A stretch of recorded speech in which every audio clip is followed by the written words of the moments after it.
안녕하십니까, 내창기 여러분. 한방으로 여러분의 건강을 지키는 경희대학교 한의과대학의 김용석 교수입니다.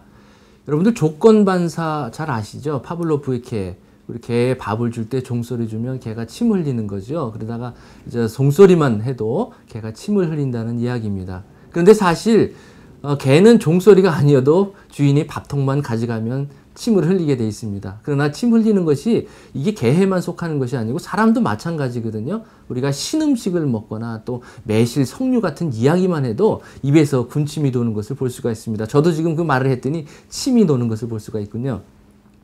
자, 이 침이라는 것은 많이 흘리게 되면 또 문제지만 또 많이 흐르지 않고 또 건조해지는 것도 상당히 문제를 일으킵니다. 특히 여러분 한번 생각을 해 보십시오. 사막에 물이 없어서 이리 가라앉은 상태를 생각해 보시면 이 갈증이라는 게 상당히 우리의 일상생활을 불편하게 만듭니다. 사실 침이라는 것은요, 우리 몸에서 나오는 이게 샘이 세 가지가 있는데요. 턱밑샘, 또 귀밑샘, 혀밑샘, 이 세 가지가 있습니다. 이 샘의 자극을 통해서 침이 나오게 되는데, 침은 우리 몸에서 이런 자정작용, 구강 내의 청결작용도 하지만요, 침을 통해서 우리가 먹은 음식이 입 안으로 들어가서 위로 들어가게 돼 있습니다. 만약에 침이 없게 되면 이 삼키는 기능을 제대로 못하게 되겠고요. 또 여러 가지 불편한 감들이 한두 가지가 아닙니다. 특히 연로하실수록 이런 진액이 자꾸 마르기 때문에 일상생활인데 상당히 불편한 감을 느끼게 되겠지요.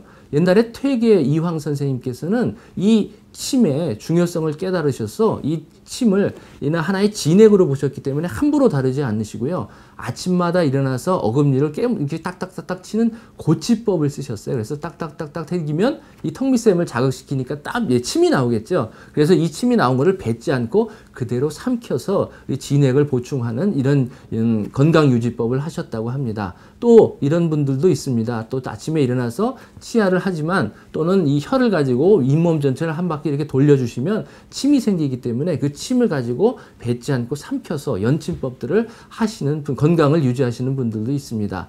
그런데 스트레스를 많이 받게 되면 우리가 입이 바짝바짝 마르듯이 이 구강이 건조하게 되면 아까 말씀드린 대로 상당히 불편한 것들이 한두 가지가 아닙니다. 특히 음식을 먹을 때 잘 못 먹는 것뿐만 아니라 혀가 갈라지다 보면 그 안에 세균들이 들어가서 염증이 생길 수가 있고요. 잇몸 질환이 자꾸 생길 수가 있고 또 혀가 움직임이 잘 안 되다 보면 말하기도 불편해지고 백태가 많이 끼고 또 심한 경우에는 구취도 심하게 나기 때문에 일상생활하는데 상당히 불편감을 줄 수가 있습니다. 그러면 이러한 그 구강 건조증은 어떻게 생기는가, 왜 생기는가를 보면 첫 번째는 질병에 생기는 경우가 있겠죠. 우리 잘 아는 당뇨병의 합병증으로 생길 수가 있겠고요. 또 빈혈이 있는 분들, 또 갑상선 기능이 저하되신 분들한테는 잘 생기고요.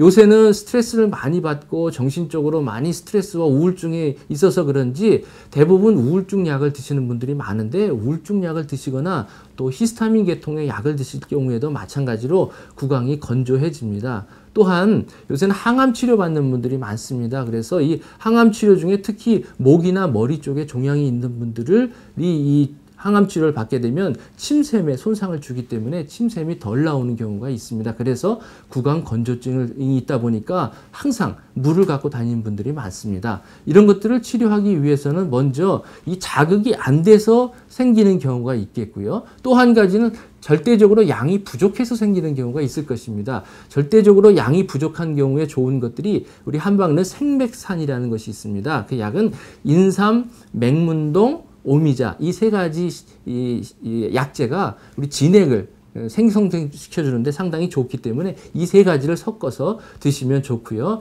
두 번째는 침샘이 잘 분비가 안 되는 분들은 신음식이죠. 매실 같은 것이라든지 석류 같은 것, 귤 같은 것들을 드시게 되면 이걸 통해서 침샘을 자극시켜 줄 수가 있습니다. 또 한 가지는 침치료 방법도 상당히 이 구강 건조증에 좋은 것들을 볼 수가 있습니다. 금진 오객이라고 해서 혀나 혀창 뒤에 쪽이라든지 또는 턱에 있는 침샘을 자극시켜 줄 수 있는 경혈들을 자극을 하게 되면 침샘이 원활하게 분비가 되는 것을 볼 수가 있습니다. 자, 스트레스 없이는 살 수 없습니다. 그러나 스트레스를 잘 관리해서 특히 이건 구강 건조증의 불편함들을 해소함을 통해서 삶의 질을 높일 수 있는 방법들을 찾아보시는 게 좋을 것 같습니다. 자, 오늘은 여기까지 알아봤고요. 다음 시간에 또 다른 주제를 가지고 여러분들을 찾아뵙겠습니다.